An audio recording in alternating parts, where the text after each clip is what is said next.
Honeysuckle Cottage by P.G.Wodehouse. Do you believe in ghosts? Asked Mr. Molina abruptly. I weighed the question thoughtfully. I was a little surprised, for nothing in our previous conversation had suggested the topic. Well, I replied, I don't like them if that's what you mean. I was once butted by one as a child. Ghosts, not goats. Oh, ghosts. Do I believe in ghosts? Exactly. Well, yes and no. Let me put it another way, said Mr. Marliner patiently. Do you believe in haunted houses? Do you believe that it's possible for a malign influence to envelop a place and work a spell on all who come within its radius? I hesitated. Well, no and yes. Mr. Marliner sighed a little. He seemed to be wondering if I was always as bright as this. Of course, I went on, one has read stories. Henry James' Turn of the Screw. I'm not talking about fiction. Well, in real life, well, look here. I once, as a matter of fact, did meet a man who knew a fellow. Uh, my distant cousin, James Rodman, spent some weeks in a haunted house, said Mr. Molina, who, if he has a fault, is not a very good listener. It cost him £5,000. That is to say, he sacrificed £5,000 by not remaining there. Did you ever, he asked, wandering, it seemed to me, from the subject, hear of Leila J. Pinkney? Naturally, I had heard of Leila J. Pinkney. Her death some years ago has diminished her vogue, but at one time it was impossible to pass a bookshop or a railway bookstall without seeing a long row of her novels. I have never myself actually read any of them, but I knew that in her particular line of literature, the squashily sentimental, she had always been regarded by those entitled to judge as preeminent. The critics usually headed their reviews of her stories with the words, another Pinkney, or sometimes more offensively, another Pinkney, exclamation marks times three. And once dealing with, I think, the love which prevails, the literary expert of the scrutinizer had compressed his entire critique into the single phrase, oh God. Of course, I said, but what about her? She was James Rodman's aunt. Yes? And when she died, James found that she had left him £5,000 and the house in the country where she had lived for the last 20 years of her life. A very nice little legacy. 20 years, repeated Mr. Molina. Grasp that, for it has a vital bearing on what follows. 20 years, mind you, and Miss Pinkney turned out 2 novels and 12 short stories regularly every year, besides a monthly page of advice to young girls in one of the magazines. That is to say, 40 of her novels and no fewer than 240 of her short stories were written under the roof of Honeysuckle Cottage. A pretty name. A nasty, sloppy name, said Mr. Molina severely, which should have warned my distant cousin James from the start. Have you a pencil and a piece of paper? He scribbled for a while, poring frowningly over columns of figures. Yes, he said, looking up. If my calculations are correct, Leila J. Pinkney wrote in all a matter of 9,140,000 words of glutinous sentimentality at Honeysuckle Cottage, and it was a condition of a will that James should reside there for 6 months in every year. Failing to do this, he was to forfeit the £5,000. It must be great fun making a freak will, I mused. I often wish I was rich enough to do it. This was not a freak will. The conditions are perfectly understandable. James Rodman was a writer of sensational mystery stories, and his aunt Leila had always disapproved of his work. She was a great believer in the influence of environment, and the reason why she inserted that clause in her will was that she wished to compel James to move from London to the country. She considered that living in London hardened him and made his outlook on life sordid. She often asked him if he thought it quite nice to harp so much on sudden death and blackmailers with squints. Surely, she said, there were enough squinting blackmailers in the world without writing about them. The fact that literature meant such different things to these two had, I believe, caused something of a coolness between them, and James had never dreamed that he would be remembered in his aunt's will. For he had never concealed his opinion that Leila G. Pinkney's style of writing revolted him, however dear it might be to her enormous public. He held rigid views on the art of the novel and always maintained that an artist with a true reverence for his craft should not descend to gooey love stories, but should stick austerely to revolvers, cries in the night, missing papers, mysterious Chinamen, and dead bodies with or without gash and throat.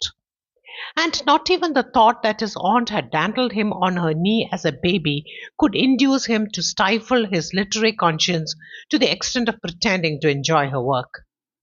First, last, and all the time, James Rodman had held the opinion and voiced it fearlessly that Leila G. Pinkney wrote bilge.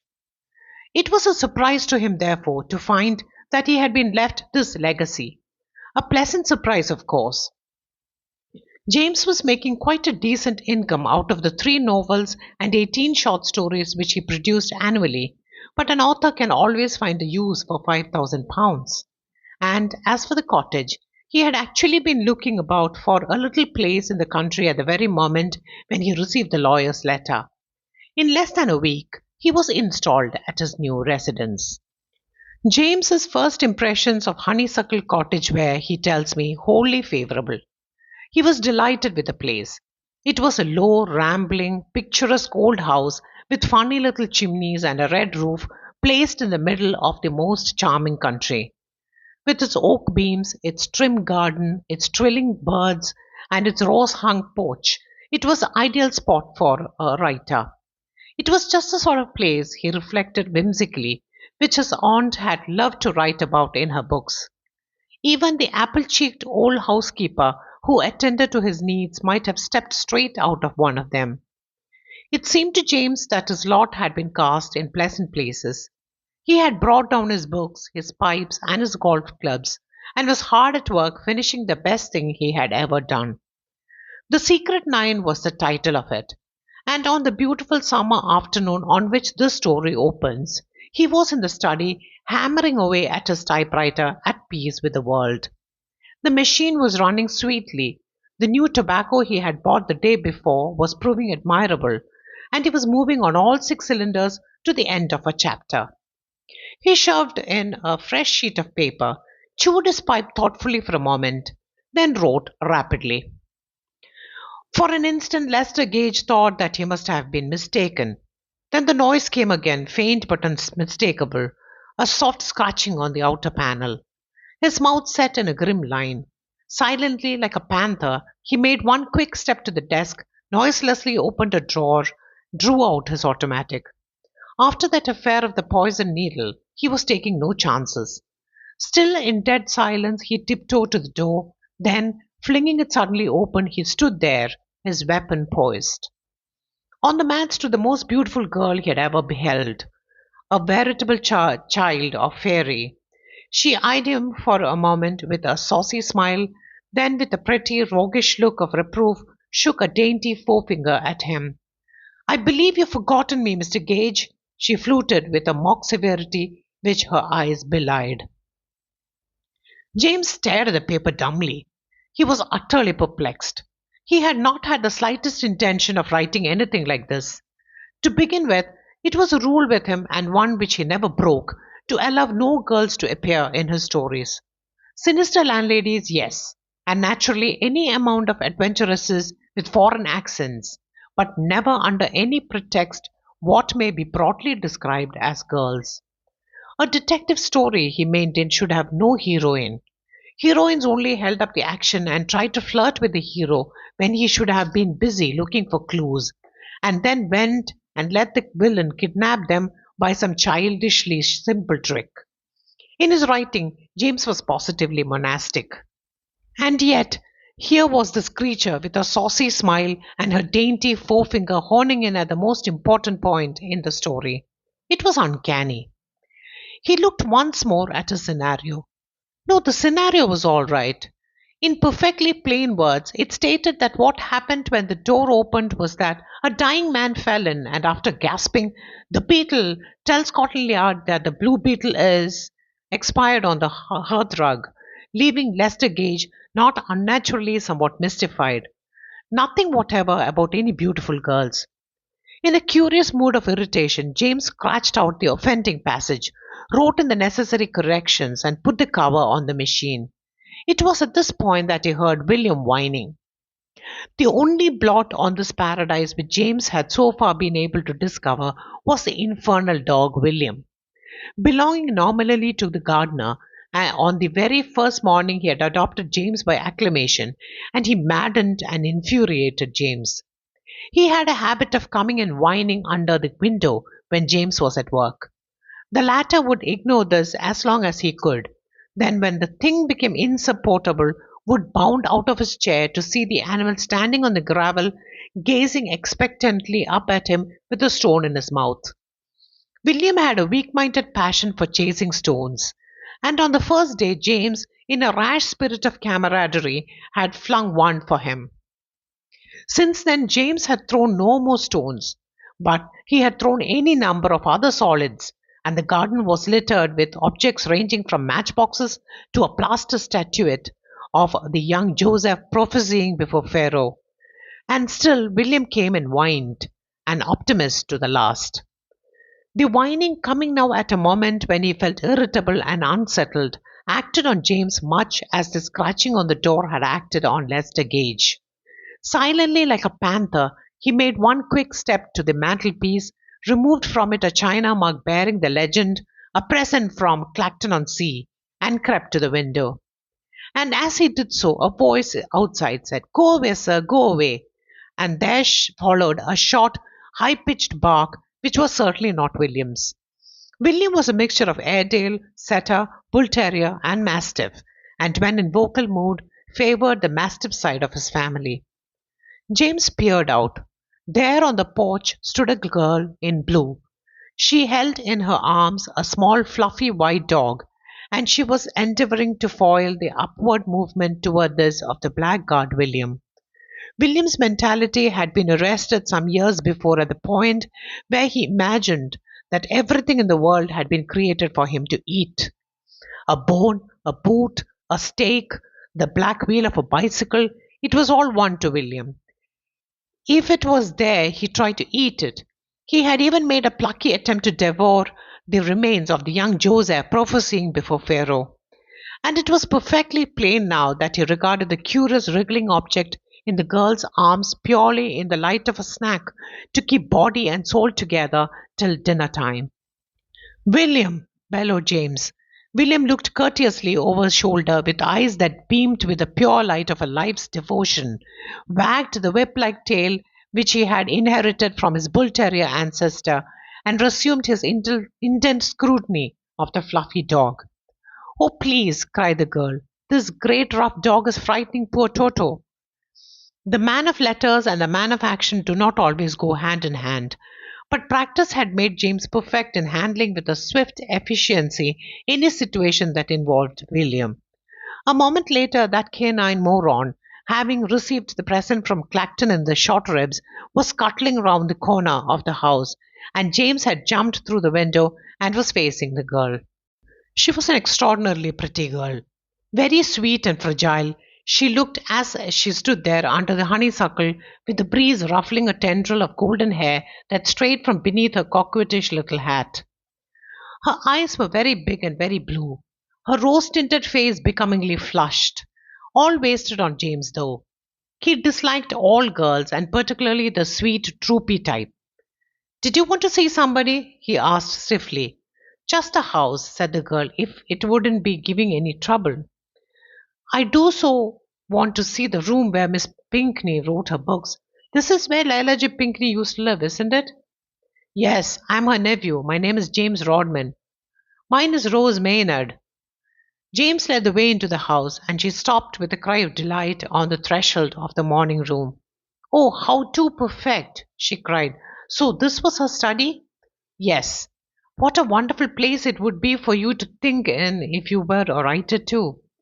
James held no high opinion of women's literary taste, but nevertheless he was conscious of an unpleasant shock. "I am a writer," he said coldly. "I write detective stories." "I am afraid," she blushed, "I'm afraid I don't often read detective stories." "You no doubt prefer," said James still more coldly, "the sort of thing my aunt used to write." Oh, I love her stories, cried the girl, clasping her hands ecstatically. Don't you? I cannot say that I do. What? They're pure apple sauce, said James sternly. Just nasty blobs of sentimentality, thoroughly untrue to life. The girl stared. Why, that's just what's so wonderful about them. Their trueness to life. You feel they might all have happened. I don't understand what you mean. They were walking down the garden now. James held the gate open for her, and she passed through into the road. Well, for one thing, he said, I decline to believe that a marriage between two young people is invariably preceded by some violent and sensational experience in which they both share. Are you thinking of Cento the Blossom, where Edgar saves Maud from drowning? I am thinking of every single one of my aunt's books. He looked at her curiously. He had just got the solution of a mystery which had been puzzling him for some time. Almost from the moment he had set eyes on her, she had seemed somehow strangely familiar. It now suddenly came to him why it was that he disliked her so much. Do you know, he said, you might be one of my aunt's heroines yourself. You are just the sort of girl she used to love to write about. Her face lit up. Oh, do you really think so? She hesitated. Do you know what I have been feeling ever since I came here? I've been feeling that you're exactly like one of Miss Pinkney's heroes. No, I say, really? Said James, revolted. Oh, but you are. When you jumped through that window, it gave me quite a start. You were so exactly like Claude Masterton in Heather o' the Hills. I have not read Heather o' the Hills, said James with a shudder. He was very strong and quiet, with deep, dark, sad eyes. James did not explain that his eyes were sad because her society gave him a pain in the neck. He merely laughed scornfully. So now I suppose, he said, a car will come and knock you down, and I shall carry you gently into the house and lay you. Oh, look out! He cried. It was too late. She was lying in a little huddled heap at his feet. Round the corner, a large automobile had come bowling, keeping with an almost affected precision to the wrong side of the road. It was now receding into the distance. The occupant of the tonneau, a stout, red-faced gentleman in a fur coat, leaning out over the back. He had bared his head, not one fears as a pretty gesture of respect and regret, but because he was using his hat to hide the number plate. The dog Toto was unfortunately uninjured. James carried the girl gently into the house and laid her on the sofa in the morning room. He rang the bell and the apple-cheeked housekeeper appeared. Send for the doctor, said James. There has been an accident. The housekeeper bent over the girl. Hey, dearie, dearie, she said. Bless her sweet, pretty face. The gardener, he who technically owned William, was routed out from among the young lettuces and told to fetch Dr. Brady. He separated his bicycle from William, who was making a light meal off the left pedal, and departed on his mission. Dr. Brady arrived, and in due course he made his report. No bones broken, but a number of nasty bruises. And of course, the shock. She will have to stay here for some time, Rodman. Can't be moved. Stay here? But she can't. It isn't proper. Your housekeeper will act as a chaperone. The doctor sighed. He was a stolid looking man of middle age with side whiskers. A beautiful girl, that, Rodman, he said. I suppose so, said James. A sweet, beautiful girl, an elfin child.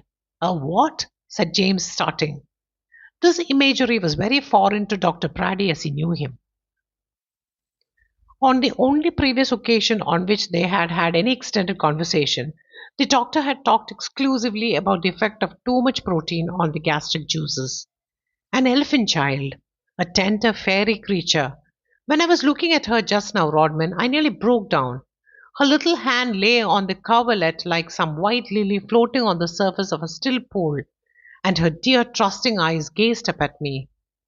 He pottered off down the garden, still babbling, and James stood staring after him blankly. And slowly, like some cloud athwart a summer sky, there crept over James's heart the chill shadow of a nameless fear. It was about a week later that Mr. Andrew Mackinnon, the senior partner in the well-known firm of literary agents Mackinnon and Gooch, sat in his office in Chancery Lane, frowning thoughtfully over a telegram. He rang the bell. Ask Mr. Gooch to step in here. He resumed his study of the telegram. Oh, Gooch, he said when his partner appeared. I've just had a curious wire from young Rodman. He seems to want to see me very urgently. Mr. Gooch read the telegram. Written under the influence of some strong mental excitement, he agreed. I wonder why he doesn't come to the office if he wants to see me so badly. He's working very hard finishing that novel for Prodder and Wiggs.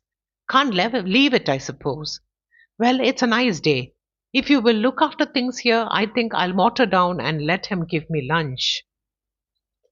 As Mr. Mackinnon's car reached the crossroads a mile from Honeysuckle Cottage, he was aware of a gesticulating figure by the hedge. He stopped the car. Morning, Rodman. Thank God you have come, said James.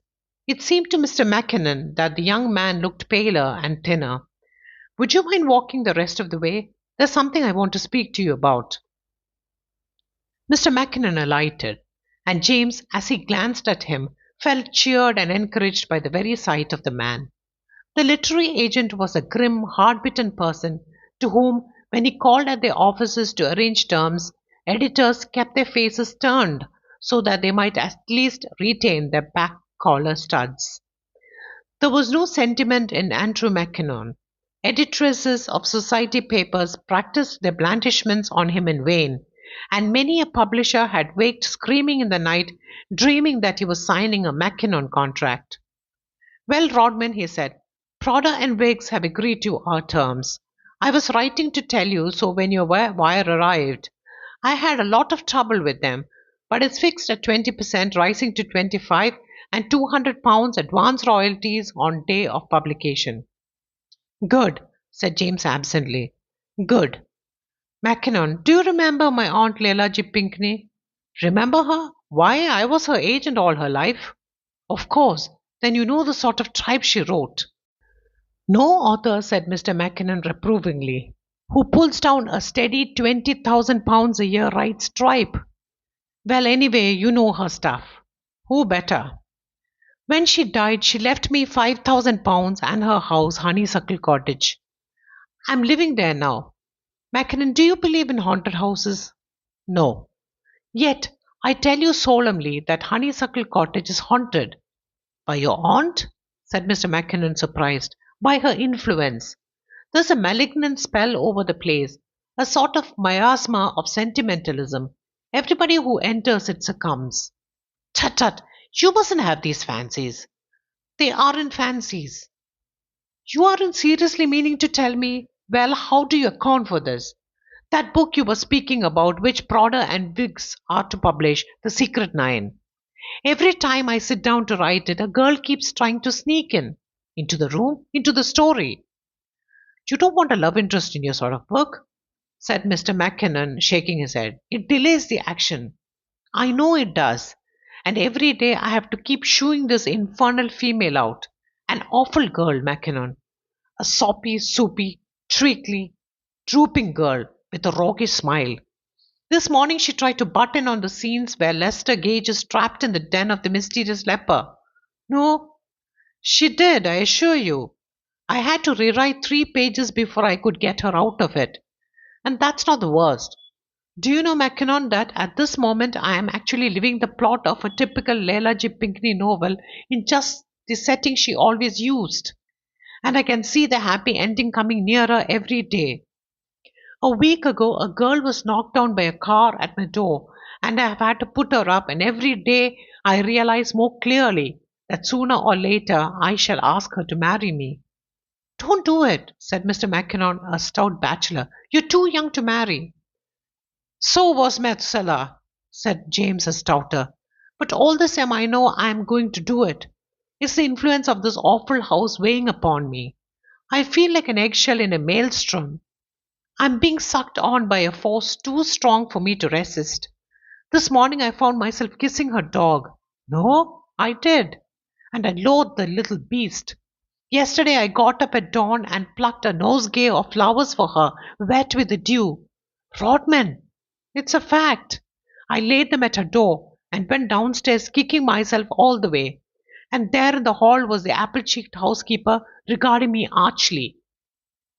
If she didn't murmur, "Bless their sweet young hearts, my ears deceived me." "Why don't you pack up and leave?" "If I do, I lose the £5,000. "Ah," said Mr. Mackinnon, "I can understand what has happened. It's the same with all haunted houses. My own subliminal ether vibrations have woven themselves into the texture of the place, creating an atmosphere which forces the ego of all who come in contact with it to attune themselves to it. It's either that or something to do with the fourth dimension." Mr. Mackinnon laughed scornfully. "Tut tut," he said again. "This is pure imagination. What has happened is that you have been working too hard. You will see this precious atmosphere of yours will have no effect on me. That's exactly why I asked you to come down. I hoped you might break the spell." "I will that," said Mr. Mackinnon jovially. The fact that the literary agent spoke little at lunch and caused James no apprehension. Mr. Mackinnon was ever a silent trencherman. From time to time, James caught him stealing a glance at the girl, who was well enough to come down to meals now, limping pathetically. But he could read nothing in his face, and yet the mere look of his face was a consolation. It was so solid, so matter of fact, so exactly like an unemotional coconut. "You have done me good," said James with a sigh of relief as he escorted the agent down the garden to his car after lunch. "I felt all along that I could rely on your rugged common sense. The whole atmosphere of the place seems different now." Mr. Mackinnon did not speak for a moment. He seemed to be plunged in thought. "Rodman," he said as he got into his car, "I've been thinking over that suggestion of yours of putting a love interest into the Secret Nine. I think you're wise. The story needs it. After all, what is there greater in the world than love? Love, love, hey, it's the sweetest word in the language. Put in a heroine and let her marry Lester Gage." "If," said James grimly, "she does succeed in worming her way in, she'll jolly well marry the mysterious leper. But look here, I don't understand. It was seeing that girl that changed me," proceeded Mr. Mackinnon. And as James stared at him aghast, tears suddenly filled his hard-boiled eyes. He openly snuffled. "Hey, seeing her sitting there under the roses with all that smell of honeysuckle and all, and the birdies singing so sweet in the garden, and the sun lighting up her bony face. The poor wee lass," he muttered, dabbing at his eyes. "The poor bonny wee lass. Rodman," he said, his voice quivering, "I've decided that we are being hard on Prodder and Wiggs. Wiggs has had sickness in his home lately. We mustn't be hard on a man who has had sickness in his home, eh, laddie? No, no. I'm going to take back that contract and alter it to a flat 12% and no advance royalties." "What?" "But you shan't lose by it, Rodman. No, no, you shan't lose by it, my manny. I'm going to waive my commission. The poor bonny wee lass." The car rolled off down the road. Mr. Mackinnon, seated in the back, was blowing his nose violently. "This is the end," said James. It is necessary at this point to pause and examine James Rodman's position with an unbiased eye. The average man, unless he puts himself in James's place, will be unable to appreciate it. James, he will feel, was making a lot of fuss about nothing. Here he was, drawing daily closer and closer to a charming girl with big blue eyes, and surely rather to be envied than pitied. But we must remember that James was one of nature's bachelors, and no ordinary man looking forward dreamily to a little home of his own, with a loving wife putting out his slippers and changing the gramophone records, can realize the intensity of the instinct for self-preservation which animates nature's bachelors in times of peril. James Rodman had a congenital horror of matrimony. Though a young man, he had allowed himself to develop a great many habits which were as the breath of life to him. And these habits he knew instinctively a wife would shoot to pieces within a week of the end of the honeymoon. James liked to breakfast in bed, and having breakfasted, to smoke in bed and knock the ashes out on the carpet. What wife would tolerate this practice? James liked to pass his days in a tennis shirt, grey flannel trousers, and slippers. What wife ever rests until she has enclosed her husband in a stiff collar, tight boots, and a morning suit, and taken him with her to Tes Musico? These and 1,000 other thoughts of the same kind flashed through the unfortunate young man's mind as the days went by, and every day that passed seemed to draw him nearer to the brink of the chasm. Fate appeared to be taking a malicious pleasure in making things as difficult for him as possible. Now that the girl was well enough to leave her bed, she spent her time sitting in a chair on the sun sprinkled porch, and James had to read to her, and poetry at that, and not the jolly, wholesome sort of poetry the boys are turning out nowadays either. Good, honest stuff about sin and gasworks and decaying corpses, but the old fashioned kind, with rhymes in it, dealing almost exclusively with love. The weather, moreover, continued superb. The honeysuckle cast its sweet scent on the gentle breeze. The roses over the porch stirred and nodded. The flowers in the garden were lovelier than ever. The birds sang their little throats sore. And every evening there was a magnificent sunset. It was almost as if nature were doing it on purpose. At last James intercepted Dr. Brady as he was leaving after one of his visits and put the thing to him squarely. "When is that girl going?"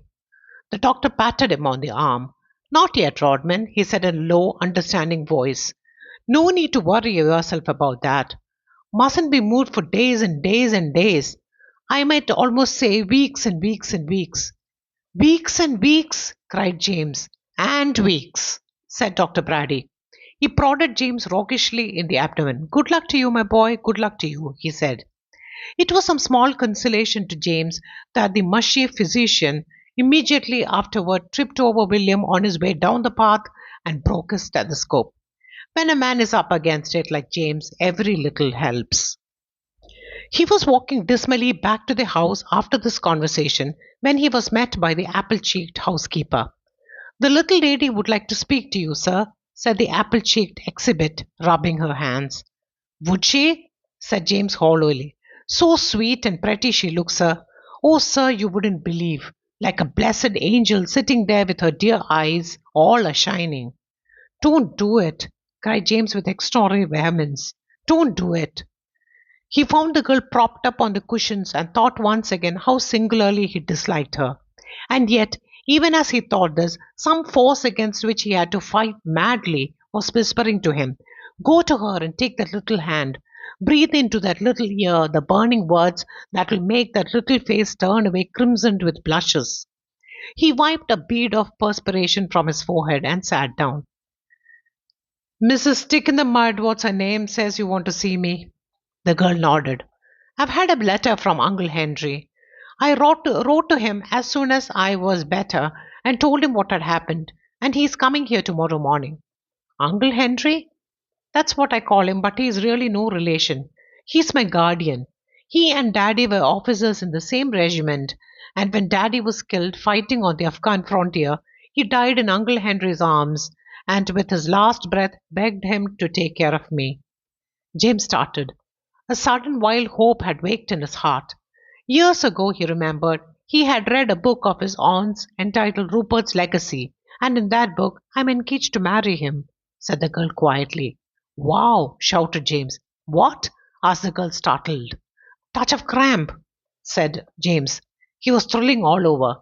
That wild hope had been realized. "It was Daddy's dying wish that we should marry," said the girl. "And dashed sensible of him too, dashed sensible," said James warmly. "And yet," she went on a little wistfully, "I sometimes wonder—" "Don't," said James, "don't. You must respect Daddy's dying wish. There's nothing like Daddy's dying wish. You can't beat it. So, he's coming here tomorrow, is he? Capital, capital. To lunch, I suppose? Excellent. I'll run down and tell Mrs. Who is it to lay in another chop." It was with a gay and uplifted heart that James strolled the garden and smoked his pipe next morning. A great cloud seemed to have rolled itself away from him. Everything was for the best in the best of all possible worlds. He had finished The Secret Nine and shipped it off to Mr. Mackinnon, and now, as he strolled, there was shaping itself in his mind a corking plot about a man with only half a face who lived in a secret den and terrorized London with a series of shocking murders. And what made them so shocking was the fact that each of the victims, when discovered, was found to have only half a face too. The rest had been chipped off, presumably by some blunt instrument. The thing was coming out magnificently when suddenly his attention was diverted by a piercing scream. Out of the bushes fringing the river that ran beside the garden burst the apple cheeked housekeeper. Oh, sir! Oh, sir! Oh, sir! What is it? Demanded James irritably. Oh, sir! Oh, sir! Oh, sir! And yes, and then what? The little girl, sir, he's in the river. Well, whistle him to come out. Oh, sir, do come quick. He'll be drowned. James followed her through the bushes, taking off his coat as he went. He was saying to himself, I will not rescue this dog. I do not like the dog. It is high time he had a bath, and in any case, it would be much simpler to stand on the bank and fish for him with a rake. Only an ass out of a Lela J. Pinkney book would dive into a beastly river to save. At this point, he dived. Toto, alarmed by the splash, swam rapidly for the bank, but James was too quick for him. Grasping him firmly by the neck, he scrambled ashore and ran for the house, followed by the housekeeper. The girl was seated on the porch. Over her there bent the tall, soldierly figure of a man with keen eyes and greying hair. The housekeeper raised up. Oh, Miss, Toto, in the river. He saved him. He plunged in and saved him. The girl drew a quick breath. Gallant, damme! By Jove! By Gad! Yes, gallant, by George! Exclaimed the soldierly man. The girl seemed to wake from a reverie. Uncle Henry, this is Mr. Rodman. Mr. Rodman, my guardian, Colonel Carteret. Proud to meet you, sir, said the colonel, his honest blue eyes glowing as he fingered his short, crisp moustache. As fine a thing as I ever heard of, damme. Yes, you are brave, brave, the girl whispered. I am wet, wet, said James and went upstairs to change his clothes. When he came down for lunch, he found to his relief that the girl had decided not to join them, and Colonel Carteret was silent and preoccupied. James, exerting himself in his capacity of host, tried him with the weather, golf, India, the government, the high cost of living, first class cricket, the modern dancing craze, and murderers he had met, but the other still preserved that strange, absent minded silence. It was only when the meal was concluded and James had produced cigarettes that he came abruptly out of his trance. Rodman, he said, I should like to speak to you. Yes, said James, thinking it was about time. Rodman, said Colonel Carteret, or rather George. I may call you George? He added with a sort of wistful diffidence that had a singular charm. Certainly, replied James, if you wish it, though my name is James. James, eh? Well, well, it amounts to the same thing, eh? What, damme? By gad, said the colonel with a momentary return of his bluff, soldierly manner. Well then, James, I have something that I wish to say to you. Did Rose happen to tell you anything about myself in connection with herself? She mentioned that you and she were engaged to be married. The colonel's tightly drawn lips quivered. No longer, he said. What? No, John, my boy. James, my boy, no longer. While you were upstairs changing your clothes, she told me, breaking down, poor child, as she spoke, that she wished our engagement to be at an end. James half rose from the table, his cheeks blanched. You didn't mean that, he gasped. Colonel Carteret nodded. He was staring out of the window, his fine eyes set in a look of pain. But this is nonsense, cried James. This is absurd. She mustn't be allowed to chop and change like that. I mean to say, it isn't fair. Don't think of me, my boy. I'm not. I mean, did she give any reason? Her eyes did. Her eyes did? Her eyes, when she looked at you on the porch as you stood there, young, heroic, having just saved the life of the dog she loves. It is you who have won the tender heart, my boy. Now listen, protested James. You aren't going to sit there and tell me that a girl falls in love with a man just because he saves a dog from drowning? Why, surely, said Colonel Carteret, surprised. What better reason could she have? He sighed. It is the old, old story, my boy. Youth to youth. I'm an old man. I should have known. I should have foreseen. Yes, youth to youth. You aren't a bit old. Yes, yes. No, no. Yes, yes. Don't keep on saying yes, yes, cried James, clutching at his hair. Besides, she wants a steady old buffer, a steady, sensible man of medium age to look after her. Colonel Carteret shook his head with a gentle smile. This is mere quixotry, my boy. It is splendid of you to take this attitude, but no, no. Yes, yes. No, no. He gripped James' hand for an instant, then rose and walked to the door. That is all I wish to say, Tom. James, I just thought that you ought to know how matters stood.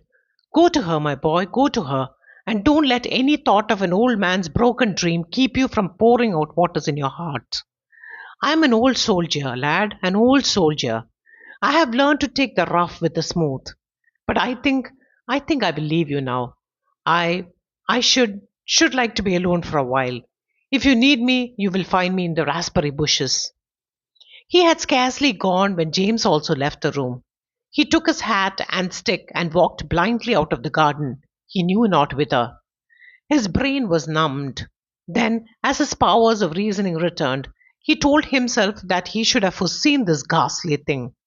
If there was one type of character over which Leila J. Pinkney had been wont to spread herself, it was the pathetic guardian who loves his ward but relinquishes her to the younger man.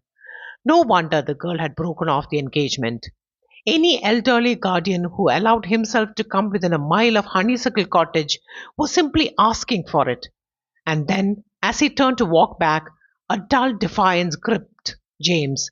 Why, he asked, should he be put upon in this manner? If the girl liked to throw over this man, why should he be the goat? He saw his way clearly now. He just wouldn't do it, that was all. And if they didn't like it, they could lump it.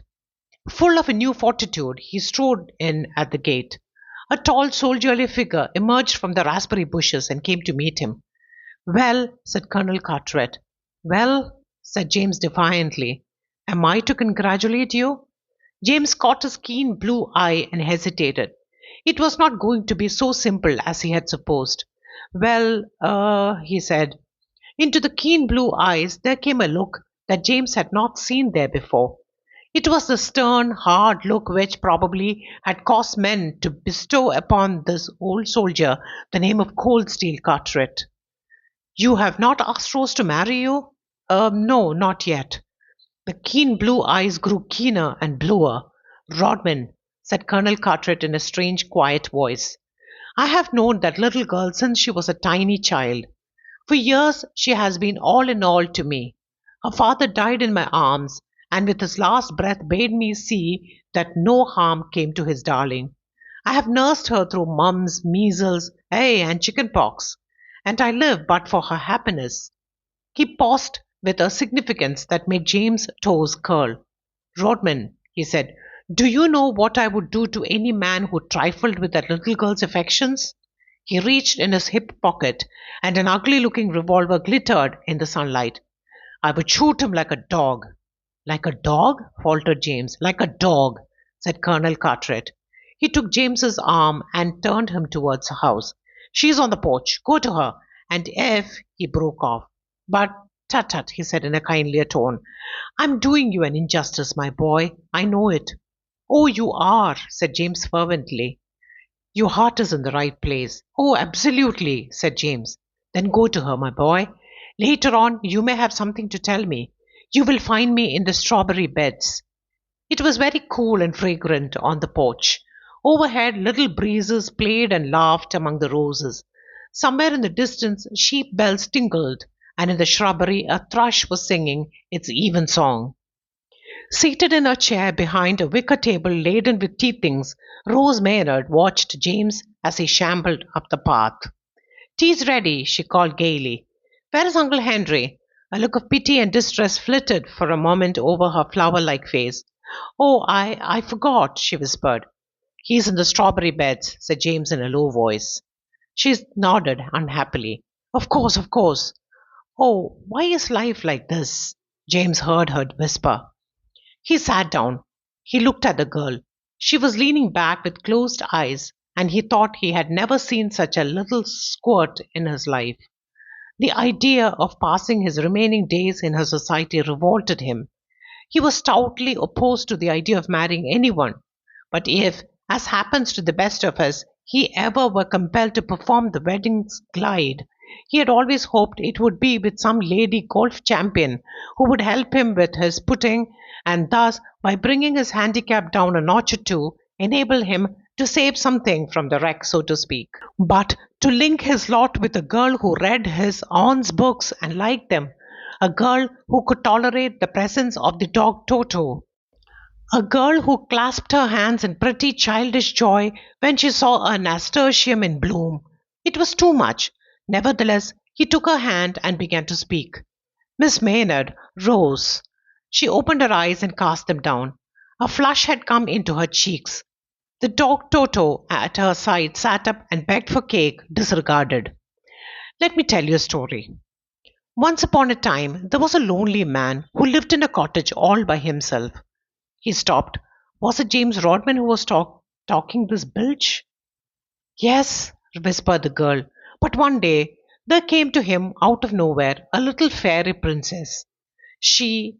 He stopped again, but this time not because of the sheer shame of listening to his own voice.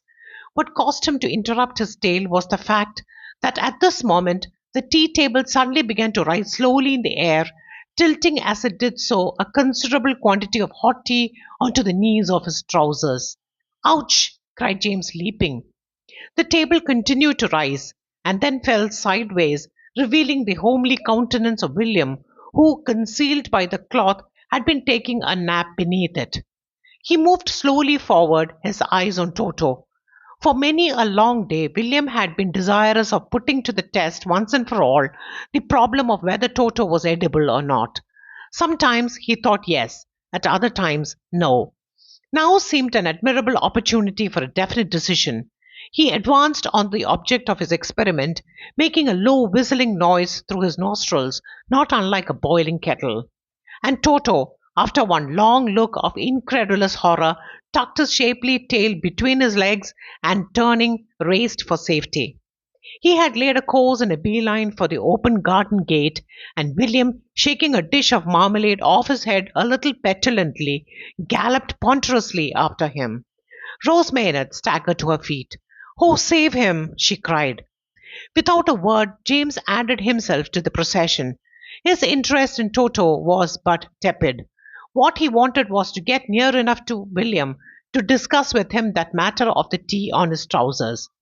He reached the road and found that the order of the runners had not changed. For so small a dog, Toto was moving magnificently. A cloud of dust rose as he skidded round the corner. William followed. James followed William. And so they passed Farmer Burkett's barn, Farmer Giles's cowshed, the place where Farmer Willet's pigsty used to be before the big fire, and the Bunch of Grapes public house, J.N.O. Biggs proprietor licensed to sell tobacco, wines, and spirits. And it was as they were turning down the lane that leads past Farmer Robinson's chicken run that Toto, thinking swiftly, bolted abruptly into a small drain pipe. William, roared James, coming up at a canter. He stopped to pluck a branch from the hedge and swooped darkly on.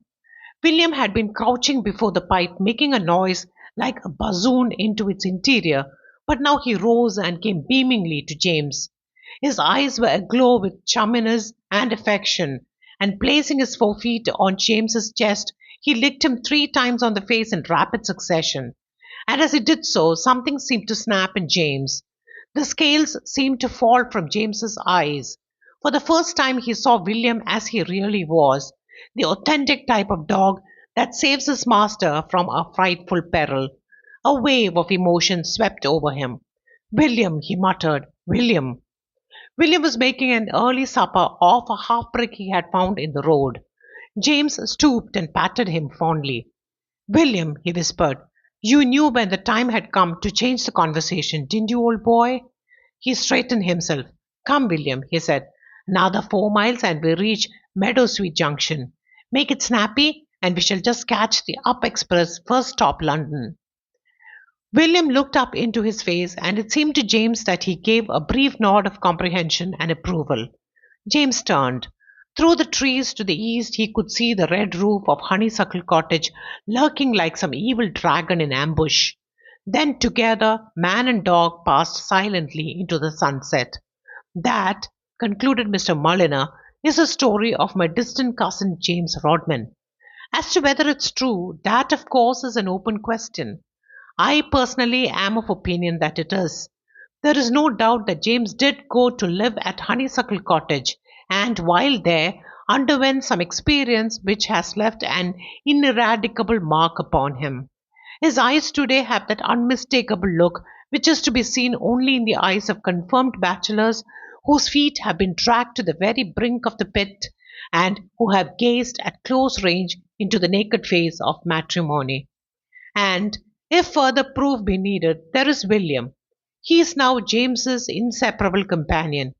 Would any man be habitually seen in public with a dog like William unless he has some solid cause to be grateful to him, unless they were linked together by some deep and imperishable memory? I think not. Myself, when I observe William coming along the street, I cross the road and look into a shop window till he has passed. I am not a snob, but I dare not risk my position in society by being seen talking to that curious compound. Nor is the precaution an unnecessary one. There is about William a shameless absence of appreciation of class distinctions which recalls the worst excesses of the French Revolution. I have seen him with these eyes chivy a Pomeranian belonging to a baroness in her own right from near the Achilles statue to within a few yards of the Marble Arch.